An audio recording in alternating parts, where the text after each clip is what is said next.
It's time to get some SportSense. You're gonna get some SportSense. You better get ready for SportSense. SportSense. Welcome back to SportSense. This is the sports show for sports noobs where my dad is helping us all make some sense out of sports. Before we get into things, remember to use the time codes in the show notes below to jump to whatever topic you're most interested in. Sometimes we can get a little long-winded and chatty Cathy-y, so feel free to jump around if you need to. But with that, I'm Cooper Epps, and as I should say as always, but you've missed out the past couple times. But as always, I'm here with my dad, James Epps. How's it going, Dad? Good, buddy. Yeah, I feel like it's only been, let's see, I missed not the last two times, have I? Two out of the last three. Two out of the last three. Yeah. Well, I'm back. I'm hoarse, but I'm back. And it was a great beach week. We missed you and Macy and the little one now. I mean, it's hard to believe Benson could have been there, but we'll do it again here soon next year. Gosh. Yeah. And he's just so big. So yeah, but next time you hold him, you're going to have to work out before the next time you hold him. I bet I'm working out all the time just for that right there. But no, it's good to be back. I'm excited. I'm excited about our guest. I hear he's going to try to make a convert out of me, but not so sure. So it's going to be a challenge for him. Well, yeah, let me tee up this guy. So everybody, tonight it's episode 34. And for not really any particular reason, but just kind of the general stuff that's going on, we are talking about UFC tonight. A little bit of a divisive topic. We've talked before on the podcast about how we feel about humans fighting for sport. So we're going to get into it. And if you don't know what UFC is, stick around because we've got here a very special guest, one of my oldest friends, Zak Kandare. Zak, welcome. Tell us how you're doing and a little bit about yourself. Thanks, Cooper. It's great to be here. Really excited to be part of the podcast. I think what you do is really exciting, and I've been a long-time listener ever since you've launched this, and so it's good. But you don't need to schmooze. You don't need to schmooze me. I'm not the most consistent listener. It depends on traffic and how long my commute home is. But I live in Texas, so it's traffic generally doesn't work my way. So I do listen plenty. Well, so are you a sports noob, or why are you listening, or are you just being nice to us? I think you put in great terms, very simple, easy to understand terms, different sports, and I wouldn't say I'm definitely a sports noob in some aspects, but also your dad's pretty knowledgeable, and so he adds a lot of good insight to current events, and so it's more of just a good to have. And so I'd say, generally speaking, I can follow along on every sport, but your dad just brings it to a whole new level. Whoa, now you're schmoozing dad. I'm okay with that. Well, we appreciate it. I think you're one of the few listeners that does, like, you'll go through a whole episode, which I really appreciate. So, yeah, you always text me a very thoughtful review. Well, so thank you. I'm glad. You make my commute home a little bit better. That's good. We can ease the pain. Well, yeah. Tell us a little bit about yourself. I don't know if you want to mention your career, but you're welcome to. But I want to hear why you're such a UFC expert. I'm probably the biggest expert you know, and so that's why I'm here. Bar is low, but here I am. Besides your wife, who I understand should have been on instead of you. She should have been on, but unfortunately, my son's not doing well. He's teething. You may pick him up in the background, but poor guy. I've spent probably the better part of my life being a fight fan. I followed the UFC ever since I was 13, and so it's over half my life. I've trained different martial arts, and I'm an avid fan. I haven't trained since college. Once I started my career off in San Francisco, and so once I moved from Utah to San Francisco, I didn't put in the time or have the money to train, so I stopped there, but just became a pure fight fan. Yeah. I mean, once you're living in San Francisco, you've got nothing you just can't do anything but make that money, get that bag, and pay that rent. Exactly. But and we'll probably get into this a little bit later. Being a fight fan, they're normally on later at night. And so in San Francisco, it's in the mid-afternoon. It's a great place to be a fight fan, Pacific time. Okay. Wait, why is it? Because a lot of the fights are on the Pacific Coast, or what do you mean? On the East Coast. No, they're based in Vegas, so it's Pacific. Vegas, Okay. And so they'll start like the early cards, I think, in Pacific time around 3, and then the main cards, I think around 7 Pacific. And so your East Coast, that's 10. Yeah. And then you're watching main events could go to 1, maybe 2. And then if you're a real fan, you want to watch the press conference afterwards. So you're not going to bed till 3. Shoot. And so, oh my gosh. that, of course, that's what I did all the time before I had kids. Right. Yeah, we shared a room for a lot of our college time and before you got married, and yeah, you did have some late nights. I always thought you were watching Family Guy, but I guess you had some fight nights. I had to mix it up. Family Guy on the weekdays. Yeah. Okay. Yeah. Well, cool. I mean, you're already using some terms that we're gonna have to clarify, but let's go back to just what is UFC. You've been using the word fight, so people are probably picking up on the clues already if they don't know what UFC means. But what is the actual term UFC, or what does that stand for? So the UFC stands for the Ultimate Fighting Championship. And so the UFC is to the sport, which is mixed martial arts, MMA. So UFC is to MMA what the NFL is to football. You can say you're a football fan, but you 99 times out of 100, you're watching the NFL. You're not going to watch XFL or other professional promotions. And so the UFC is like the 800-pound gorilla in the room when it comes to MMA. Okay. At the professional level, though. I mean, to go to your football analogy, I mean, my dad, he's a college guy all the way, right? I guess a lot of football fans are. But. Yeah, I guess like just to keep it at the same level. At the professional level, yeah. At the professional level. NFL is always going to beat XFL or whatever other ones. Exactly. What's the one going on this year, Dad? UFL. Is it UFL? Okay. So I got my analogy wrong. Well, XFL was last year or the year before, right? A few years ago now. Yeah. We won't don't go that way. Yeah, it's UFL right now, but isn't there a Canadian football league even? That's been around a long time. Keep moving. Okay. Keep moving. Okay. We don't want to go. Okay.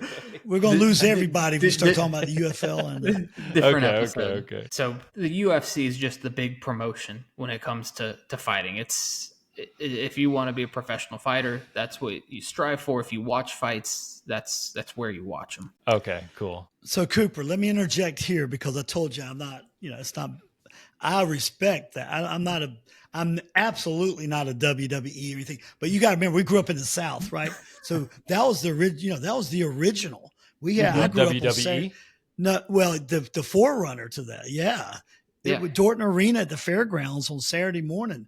We used to watch it. You could see it on TV at like 6:30, 7 a.m. from the Friday night before. I mean, it was crazy. But in the South, they were just, they're crazy. Now, they were crazy. But anyway, that's what. But no, I have the huge respect for UFC. I think what is amazing to me is I like to see the business side of sports sometimes too. And if you look what happened to boxing never could pull it together like UFC. They could never organize. They were all like 20 different little labor unions, right? Depends who the promoter was. And they've just ruined the sport over the last 30 or 40 years. They could never get together. I mean, it was how many world titles, right? There's 3 different world. It became a joke almost. If they could have collaborated and worked together and created a UFC quote for boxing, all the different weight limits, it would be, they'd still be relevant today to a great degree, but they're not relevant compared to UFC today. That's my opinion. No, I've never thought about that, but that makes sense because I've never been able to understand boxing at all. Because there's not a container like UFC for it. So I don't know. Can we get sidetracked on that? Do you know anything about that, Zach? I do. So I know that a little bit of history from the UFC. It was bought by 2 brothers, the Fertitta brothers, and their friend Dana White. And so he's kind of the famous face of the UFC right now. He's still heavily involved. And so when they took over, they wanted to do everything better than how boxing was. Everything wrong with boxing, exactly what your dad said. And so they have a pretty strict rule, like no co-promoting. Everything is done under the UFC. There's only X number of weight classes. I want to say 13. And so it's very much done in a way to be better than what boxing was. And so like they try to make it better for the consumer, make it better for the fan, and in that sense, make it better for the business as well. Cool. Man, now we got to do a boxing episode next. But yeah, okay. But I'm a big Rocky and Creed fan, so it's easy for me to get distracted with that. So let's come back to what we were talking about. So I wanted to ask about this concept of mixed martial arts. So here are the martial arts I know, if I even understand the definition right: karate, jujitsu. I don't know any other ones. I do. They're on the tip of my tongue, but yeah, you're off to a good start. That's the type of stuff, though. Wait, what else is there?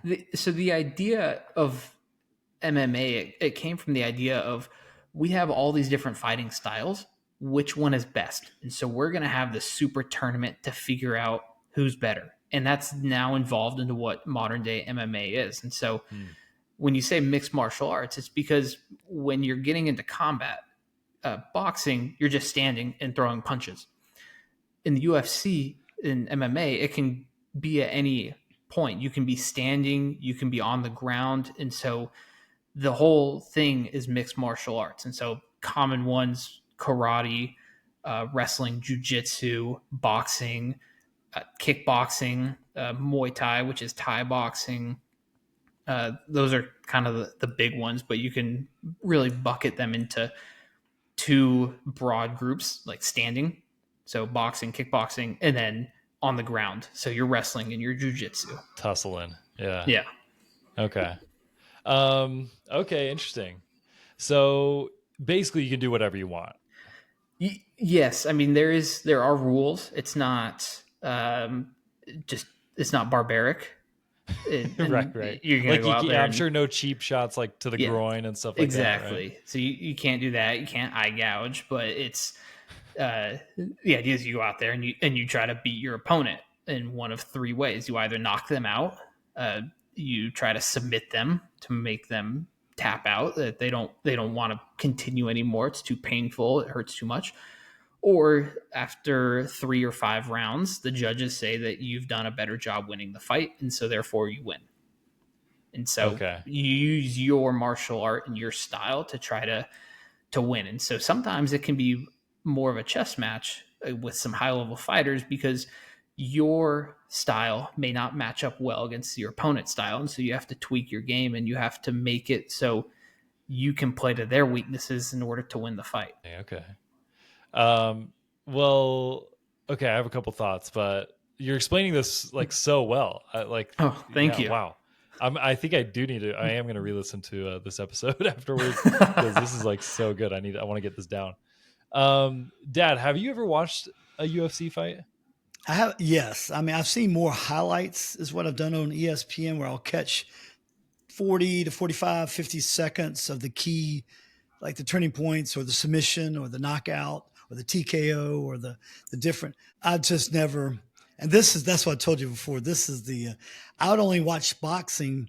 Growing up, boxing was a big deal at my age. I'm 65. Olympic boxing I loved every 4 years because we got to see the lightweights. Famous names like Sugar Ray Leonard. I mean, there was some great. I loved it because we were always trying to beat the Cubans, right?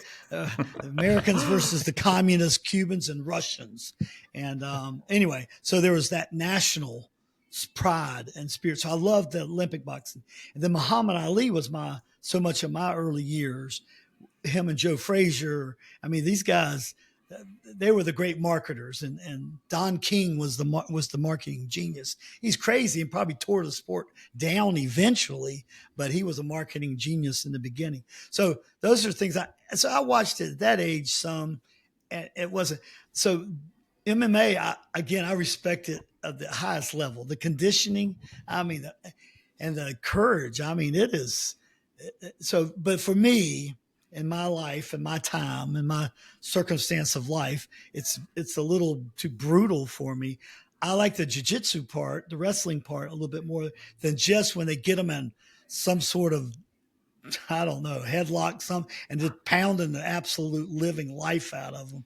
I don't, that's just not what I'll spend my time or money on. But I have a high respect for it because like I told you, so much of the other is lost.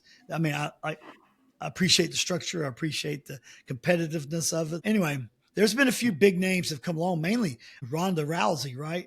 Oh yeah. Now that was one I found interesting for her story and her history and watching her fight a few years ago. But I don't like the women beating the life of each other. I don't like either one, but holy cow. They're remarkable, but I don't care to see it all the time. No, it's totally understand. And I think before we continue on this point, I just want to, you'll appreciate this. My dad, his claim to fame is that he saw Muhammad Ali in Madison Square Garden. Oh my gosh. Nice. Yeah. His daughter was fighting. And so he came out ringside. Oh, gotcha. And yeah. So awesome. That's not that old, but I figured I'd throw that in there because you'd appreciate that. Yeah. But, especially MSG to boot. So yeah. Yes. Awesome. Can't beat that. Ronda Rousey was definitely a game changer for the UFC. Probably for the sport, one of the greatest fighters in history because she was really a pioneer in women's MMA in the UFC. What made her so significant? I remember hearing her name like at the peak of it all, like 6 or 7 years ago. It was like 10 years ago, and I'm gonna get the history wrong, but the UFC historically has said they've gone on record: women will not fight in the UFC. Women do not belong in the octagon.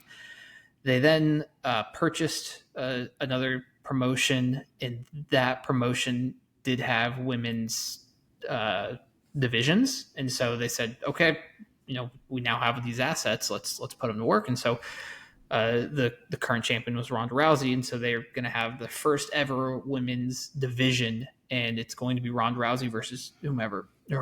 And Ronda Rousey goes out there and just absolutely dominates. And so she was a gold medalist judo, I believe. And so she would go to town on these women, and within 30 seconds, she would do her signature move where she'd grab them, throw them down, put them in an arm bar, which is where you take their arm and like hyperextend it and make them submit. And so she was famous. I think she went on a 5 or 7 fight win streak. And so she was a really big deal. And there was just a lot of hype behind her. Okay. So she kind of led the charge for women coming into UFC. Exactly. And so that was extremely dominant. It put it on the map. And so people, for the first time ever, were excited about women in MMA. Cool. Man, well, when I've watched some fight nights with you and your family over the years, I do think the women matches were like the bloodiest, most brutal ones. And I was like, oh, good grief. Like, yeah, it's crazy. Like how hard they go. Get a little bit more intense, I think, because women genetically have less mass. And so when they hit, there's not as much knockout power, generally speaking. And so sometimes they're more prone to get cut and to go the full distance. And so they'll wear the battle on their face, and it can get brutal. Well, it is brutal. And I want to come back around to Dad's point to like, is there talk? Well, I want to start getting into like the discourse around this. Like, what's the tension with, I guess, with this being in the sporting world? Are there a lot of fans? Is it increasing in popularity? And like, if not, to come around to my dad, maybe we'll start with this. I'm just kind of teeing all of this up at once. Not to sorry to give you all these questions at once, but like, is there room for making it more accessible where it's maybe less brutal? Maybe they introduce some more rules to keep it from getting so intensely violent. I don't know. And would that make it more accessible to more people? Yeah, I think, first, yes, it's increasing in popularity. Ever since COVID, it was in 2020, it was one of the only sports that was on live sports. because Dana White, who I mentioned before, he was able to strike a deal in the Middle East, create a fight island where he fly people over. What? And You didn't know that, Coop? Oh yeah. No. yeah, He called was Fight so Island. smart. So Yeah. smart. Wow. And Okay. And then while I he guess since the was- fights are one-on-one, you can just test the fighters. for exactly, COVID. Okay. and so they were able to do that and do the whole quarantine. But then while he was ferrying people across the world, they built an institute in Vegas, and so they were able to have a private venue, which is now called the UFC Apex. And so once lockdown restrictions were lifted in Nevada, they were able to start having more events and hosting people there. While they were doing that, they then created the UFC Performance Institute, the PI. And this is then gave fighters who sometimes when you're signed, you're young, you don't have a lot of money, you're scrapping it, or you're from sometimes third world conditions in Brazil. A lot of fighters are like, just people often don't grow up in the best conditions. And so this is their way out. They now have access to the UFC Performance Institute. So they have nutritionists, they have specialists, they have training staff. And so they all of a sudden, this just by getting signed with the UFC, you have access to all these free resources to help you become a better athlete. And so I think that's helped a ton. A lot of fighters are in better shape and have better resources that they wouldn't have, because if no matter where you grew up, if you want to have an on-staff nutritionist, you want to have a yoga coach, you want to have someone to help you with your recovery, you'd have to be one of the top tier fighters to be making that top tier money in order to afford all that.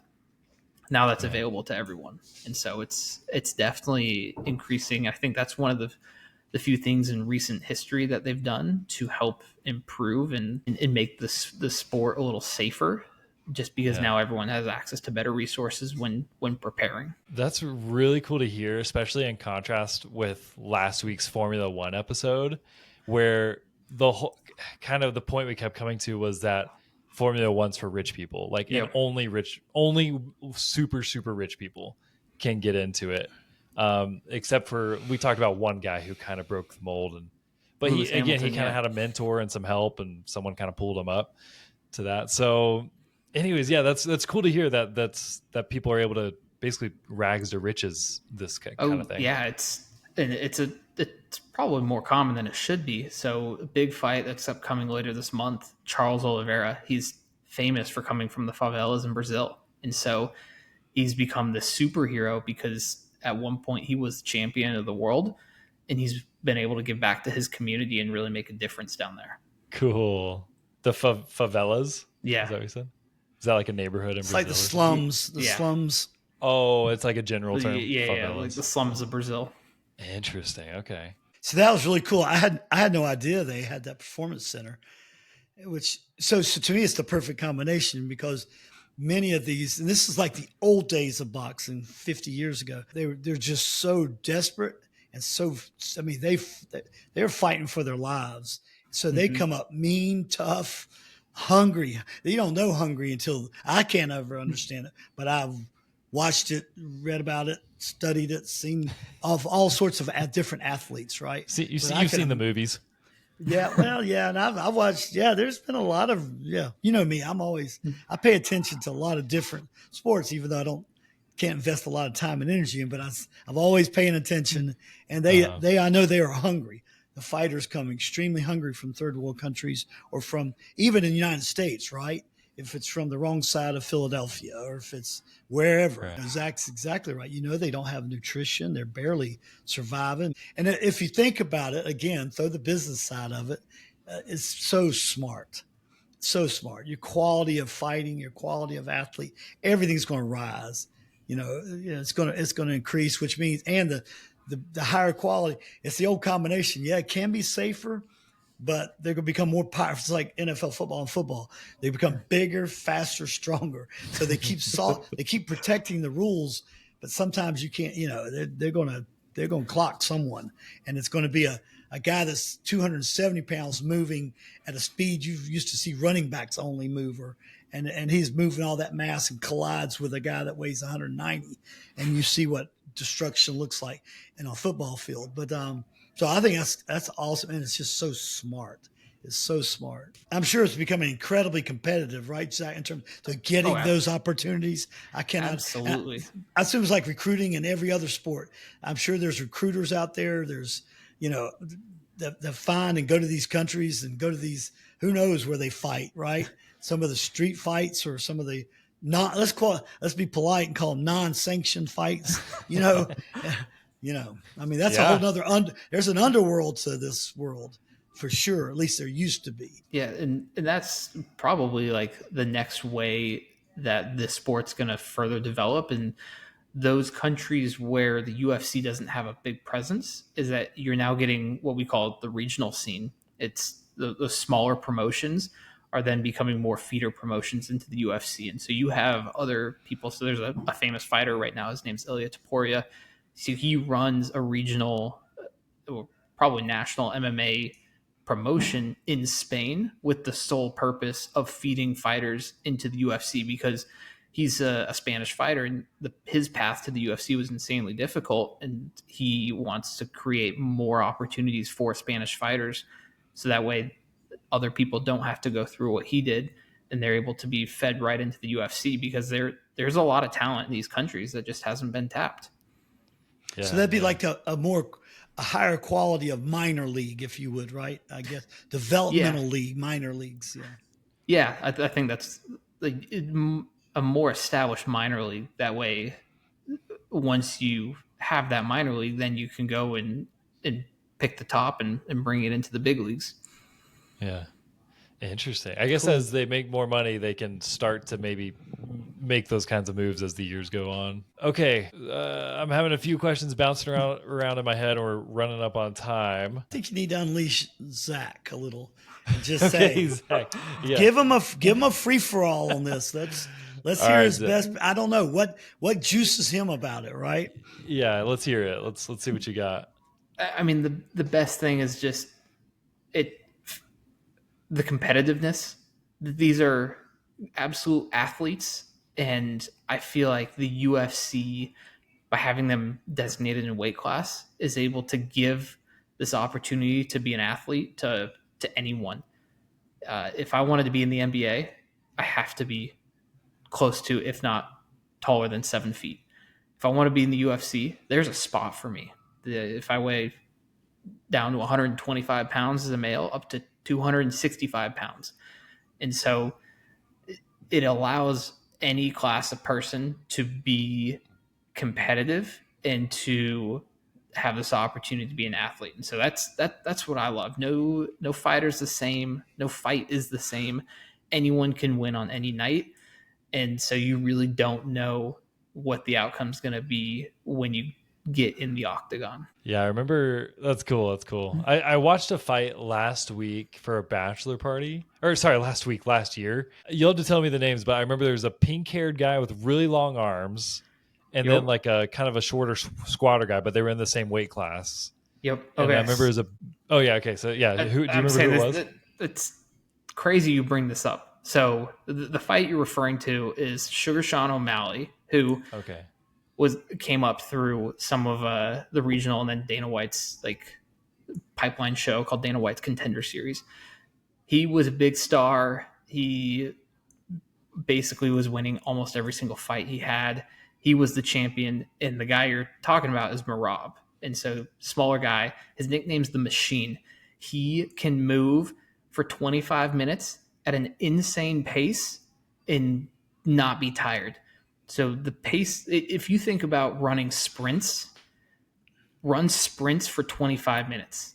His pace that he sprinted at in the first 10 seconds is the same in the last 10 seconds. He is absolutely crazy. And it's funny you bring it up because they actually had a rematch this past weekend. I think you're saying that guy has red hair now, though, right? Yeah, it's always changed. O'Malley. It's like bright red or something, some shape. I don't know, but I just saw that because I looked up UFC today and I saw that saw that match. I'm talking about it. I want to hear the results, but let's tease the audience a little bit and go back to last year. So, tell me if I'm remembering right. Did the Machine just like pummel Sugar Sean? Yeah, the Machine held true to his nickname, and so it was a big deal because it was in the Sphere in Las Vegas. And so it was the first time a UFC event was in the Sphere. And so they fought for the title. Sean O'Malley has defended his title at least once, maybe more. I don't remember. But he was the he was the one champ you would bet on. Yeah, you were expecting him to win, right? I was hoping he would win. Yeah. You don't get the nickname the Machine for not being a top contender. Yeah. So Merab came out and dominated him for 25 minutes, and it came out later that Merab's background is more wrestling. And so he's able to push the pace. He holds the record in the UFC for most takedowns, which is when you take someone who's standing down to the ground. It's very challenging and it can be very grueling. And he holds the record for the most. That makes sense. He made it look so easy. He just like scooped him up by the butt and like threw him down like yes, that's 20 times. That's his signature. Yeah. So they fought for 25 minutes. It was a title fight. So there's 5-minute rounds. And he dominated. Some think it was closer, but however close you think it was, he for sure won. It then came out that Sugar Sean O'Malley had hip issues, and key muscles for wrestling and jiu-jitsu, your hips, and so he wasn't able to properly train, but because it was the Sphere, he wasn't willing to give up that opportunity.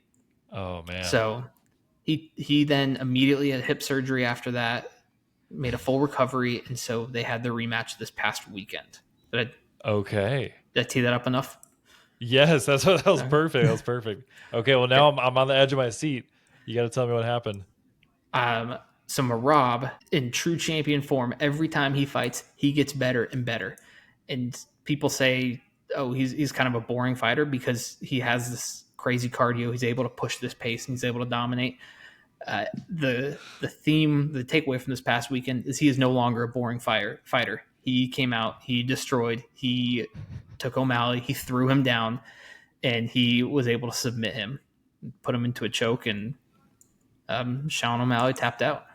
No way. So wait, so if you're getting choked out and you don't tap out, do you just die or go unconscious or what? It takes a lot for you to die from asphyxiation, and so it happens often where you're fighting, and if you're especially a good choke that's right on your carotid arteries, it only takes a couple seconds for you to go out.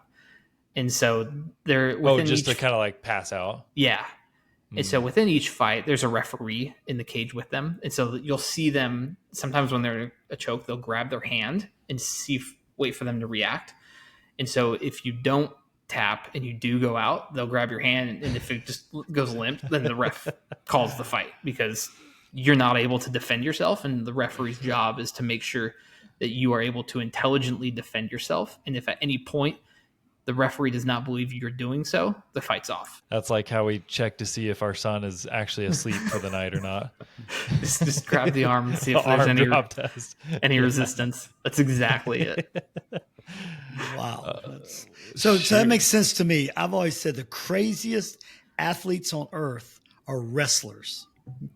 So it makes sense that they're successful in the UFC because they're nuts.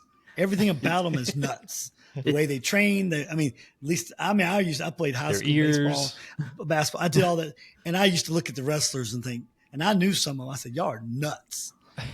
And your brother who coached college football and played college football, he loved getting a wrestler on the line. When he was a lineman, he was a wrestler because they could go so low and they could get into a scrum so well. They had such an advantage if you could take that skill from wrestling. There's a real transference of skill from a wrestler into football, a lineman in football when they get in. Anyway, pretty remarkable. I wonder how many get into football like that. Yeah. So just knowing that that's a principal strength in UFC, it makes sense to me because they got the mental makeup to go with that physical training and conditioning. They're just nuts. I mean, I always said I couldn't have been a wrestler. I wrestled one time. We had middle school wrestling. Here's one of my stories. Middle school wrestling. And all you had to do was go 30 seconds. 30 seconds. But when you were, and I was in good shape. I played ball. I was an athlete. I felt good about it. But I swear after 30 seconds of that constant, you're fighting someone and there's no release. There's no pullback. At least I didn't know it at the time. I didn't know how to escape or anything. And you're just fight. And I mean, he basically had to drag me with a leg off the mat. And then we did that 3 times. So only a minute and a half total for the whole period. And I about couldn't go to my class in 8th grade. I mean, that was the most, I don't know. Did you did other training. Did you wrestle also? I did. I wrestled for. So I knew Zach was crazy. Yeah. I told you he was crazy. It's a special kind of crazy. I think the best way to describe it for someone who's never wrestled is when you sprint really hard, you feel it in your lungs and you feel it in your legs. With wrestling, it's a full body sprint. You feel it in every muscle. You feel it, your lungs burning. Every muscle, every fiber of your being is aching and screaming for you to stop. That's what high level and high paced wrestling is. And so that's why you do see a lot of fighters in the UFC that were very successful wrestlers. I want to end with who is the most talked about person related to the UFC right now that I should know about if it comes up around the water cooler. So easy one is Marab the Machine, because that just happened. I'm not going to try to pronounce his last name. To try to make it quick, the big one right now is John Bones Jones. So he is the current champion for heavyweight, which is 265 pounds. So he joined the UFC when he was young. I think he was 19 or 20. He came out and this is back in 2008. It was in the UFC like 86, 87 that he made his debut. But he's had a perfect record. He started his career off at 205. Came out, he became the champion. He was a very dominant champion. But then, unfortunately for him, he got distracted, and so he had some issues with the law. He had issues with drugs. He had issues with performance drugs. And Cooper, there's an ESPN feature of him right now. They show there? a picture split down, and it shows them in the ring, and then the catastrophe that so much of his personal life. It's quite the article. I glanced at that today. That's one bad rap. Now he's one of the ones I'd hate to meet ever by myself, and he thought I was not on his team. Yeah, this is one of the few men on the planet that you do not want to be on the bad side. He has 2 brothers that are NFL players. It's like he comes from an athletic family. Anyways, so he's the champion, and there's a fighter from the UK. His name's Tom Aspinall. He's the rightful. I guess he's supposed to fight him next, but John Jones has been ducking him allegedly, and so there's a lot of drama going on. So Tom Aspinall, he's the interim champion because before they were able to fight, John Jones tore his pec, and so then Tom Aspinall was able to step in and fight for an interim championship. He won, and then John Jones came back, fought who he was supposed to fight, maintained his belt, and then now it seems like he's just not fighting. He's kind of stringing Aspinall along. Last week, Aspinall put a video out saying that he spoke with John, no hard feelings, but John's retiring and the belt's his. John said, I don't remember doing that. And then Dana White, the president of the UFC, said in the press conference this weekend that no, John's and Aspinall is happening. And so there's a lot of okay, what's happening? Who's the rightful champ? And then if they ever do fight, who wins? Because Tom Aspinall is in his early 30s. John Jones is in his late 30s. He's only fought a couple times in the past 5 years. Like, does he really have it in him? And so a lot of questions. Isn't there a rule, like if you don't do a fight in a certain number of months or years, that you do rescind whatever your title is? There should be. Obviously, there's not, because he's still the champion. There's actually a petition right now to strip him of his title. When I signed it, it had almost 200,000 signatures. You signed it? Oh yeah. I want them to fight, or I want Aspinall to be the champion. Yeah.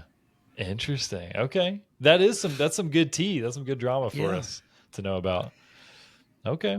Well, I'm good. I'm ready to wrap up. But Dad, is there anything else on your mind? Yes, we got 3 tidbits. Daddy tidbits.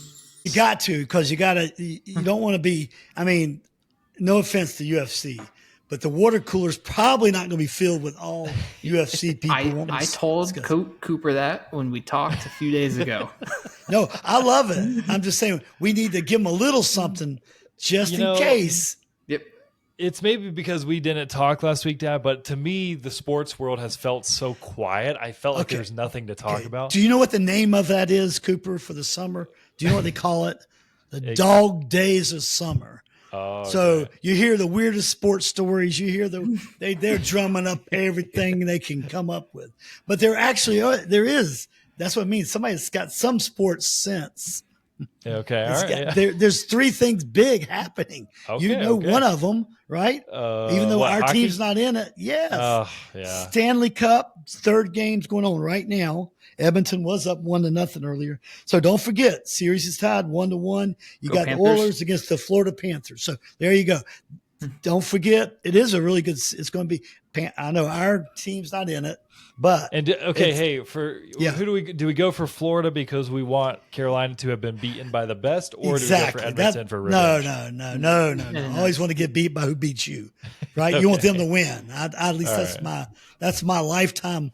Yeah, I want the best to have beat me, so I at least say that.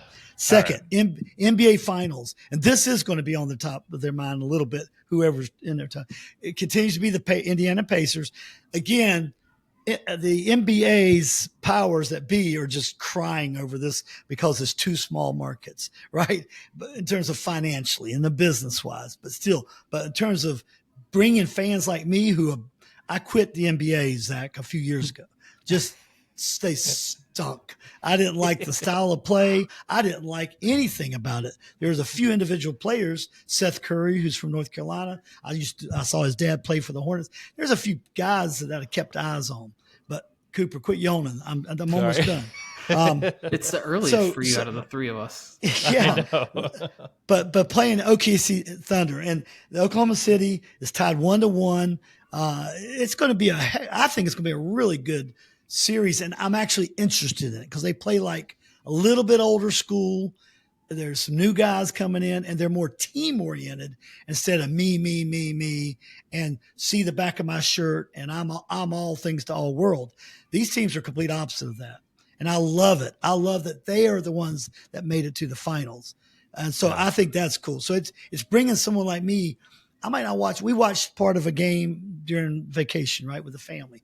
The guys, we had it going on in one of the rooms. And so I found that interesting. But I've definitely been checking my phone during a game. And I haven't done that for anything for NBA in forever.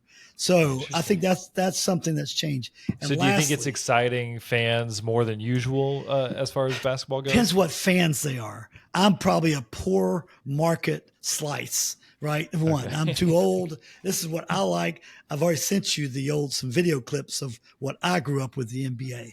It was a beautiful, violent thing. I mean, it was crazy. But same thing with NFL. But anyway, so I don't know. I think so. I think people. It really to me got boring. All I was seeing was step back threes. No defense, step back threes. Lastly, remember I've taught you about golf. We have the third major of the year coming up this week. Big. Yes. We talked about it. This is the U.S. Open coming up. Correct. Right? Where's it going to be? This is important. Pinehurst. Nope. That was last year. Okay. I took the guys. We all went. We were there last year, Zach. It was really cool. Oh, that's cool. No, it's Oakmont, Pennsylvania. But Oakmont is a real historic course, kind of equal to Pinehurst in a sense. It's in Pennsylvania, so Oakmont. But just keep your eye on there. I'll take your word for it. The favorite is Scotty Scheffler. He's the best, world number one, no questions asked. We'll see if he wins. That means win, but he about wins or can win every week. It's crazy. So I'm excited about the U.S. Open. And guess what? It always ends on the final round is Father's Day. Oh, it's by design every year. Okay. Yep. So that fathers can take a break from their families. And if they don't get to always lay around watching golf on, apparently our world, that doesn't exist. But on Father's Day, we might can sneak a peek and watch some. Okay. But that's it. I want to make sure we hit the big time things that are happening for those that love those sports. Those, yeah, you're right. Those are all three going to be talked about more than UFC this week, I imagine. But are there any? I mean, I guess that was the big fight that we mentioned earlier, Zach, the Sugar Sean and Merab rematch. But are there? Is there Is there anything in the near future that we should be aware of? With Yeah. UFC? So this weekend there are some free fights, and so if you're looking at checking them out, they're on ESPN Plus, and so it's a fight night. It's free, so no commitment. There's some bigger pay-per-views later this month.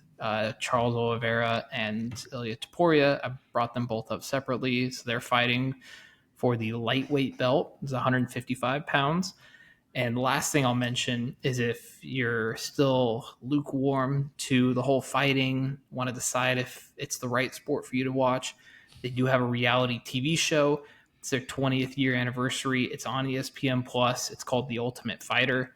Check it out. It's got a lot of fun history and gives you more background. And so if you don't have that fighting background to where like you don't understand when two people are just going at it in the cage, it's an easy way to get in, and they do take a lot of time to explain what they're doing and give a lot of good commentary. So those are the they three following things current athletes in that show? The 10-second overview is it's a reality TV show where they get 16 fighters and then they put them up against each other, and so they follow them over like a 6-week period in tournament style, and then at the end they'll have two fighters fight in a live event, and the winner gets a 6-figure contract. And so we'll have to get back on and share a little bit more history of that show. Yeah. We definitely got to do another UFC episode when something big happens again. If John Jones and what's his name, Tom Aspinall, if there's something that happens there, we do need to do a follow-up little episode about that. That would be fun. But well, thanks so much, both of you, for teaching me your ways. Just to clean up tie up the episode a little bit, just a reminder that we're all on all the socials. Give us a follow on Instagram, TikTok, YouTube, and with that, I guess I'll let you guys go. All right. Awesome. Thanks, Zach. You were awesome. Yeah. Thank you. Thank you both. All right. It's great to be here. See you all next week. Bye. Bye, Coop. SportSense.